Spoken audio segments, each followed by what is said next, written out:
ഏട്ടൻ അമ്മയോട് വല്ലതും പറഞ്ഞോ? ഒരു വക വേണ്ടിയിട്ടില്ല. രാവിലെ കട്ടൻ ചായ കൊണ്ടു കൊടുത്തപ്പോ വാങ്ങി കുടിച്ചു, അത്ര തന്നെ.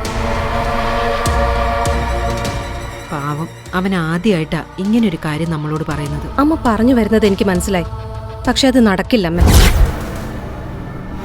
ഇനി അതേക്കുറിച്ച് ദയവ് ചെയ്ത് ഒരു ചർച്ചയും വേണ്ട ഇവിടെ.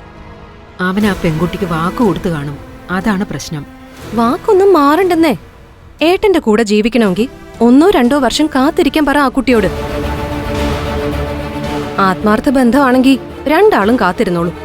മോളെ, നീ ഒന്നുകൂടെ അവനോടൊന്ന് സാവകാശം സംസാരിച്ച. സോറി, ഇനി കൂടുതൽ ഒരു സംസാരവും വേണ്ട, അത് നടക്കില്ല. ഇനിയിപ്പൊ എന്നെ മറികടന്നത് നടത്താനാണ് നിങ്ങളുടെ തീരുമാനമെങ്കിൽ പിന്നെ ഞാൻ ഈ വീട്ടിൽ തിരിച്ചു വരില്ല.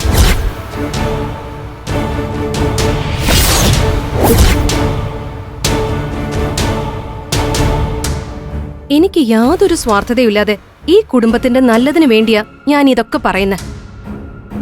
അത് അംഗീകരിക്കാൻ പറ്റുന്നില്ലെങ്കിൽ ഞാൻ മരിച്ചു എന്ന് തന്നെ കൂട്ടാം എല്ലാവർക്കും. ഇപ്പോഴേ പറഞ്ഞില്ലെന്ന് വേണ്ട.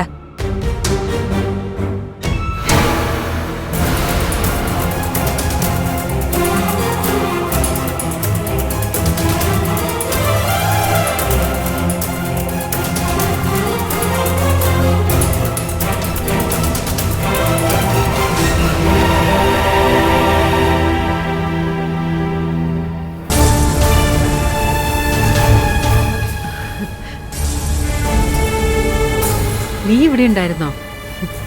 നീ ഇരിക്കെ, ഞാൻ കാപ്പി എടുക്കാം. വേണ്ട, എന്റെ വിശപ്പ് കെട്ടതാ.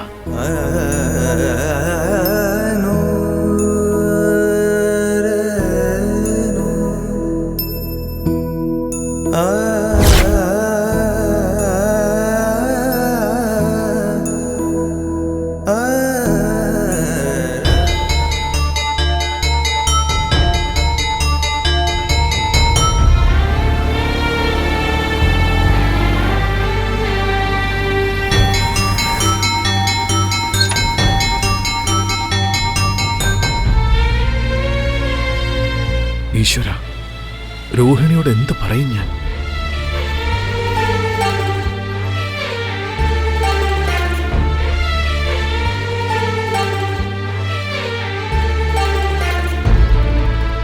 Good morning sir.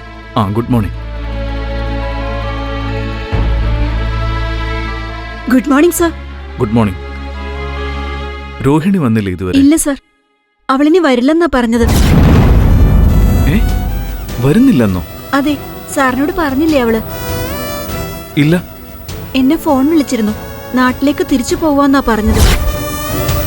അവളെന്തോ ടെൻഷനിലായിരുന്നു. ഒന്നുകിൽ രാവിലത്തെ ട്രെയിനിന് നാട്ടിലേക്ക് പോകും, അല്ലെങ്കിൽ അതേ ട്രെയിനിന് തല വെച്ച് പരലോകത്തേക്ക് പോകുമെന്നാ പറഞ്ഞു. എന്താ പ്രശ്നമെന്ന് ചോദിച്ചിട്ട് ഒന്നും വിട്ടു പറയുന്നില്ല. വിളിച്ചിട്ട് എത്ര നേരമായി? ഒരു അരമണിക്കൂറായി കാണും. അവളെ അങ്ങനെ വിടാൻ പറ്റില്ല. അവൾ എന്തെങ്കിലും അവിവേകം കാണിക്കും മുമ്പ് റെയിൽവേ സ്റ്റേഷനിലെത്തണം.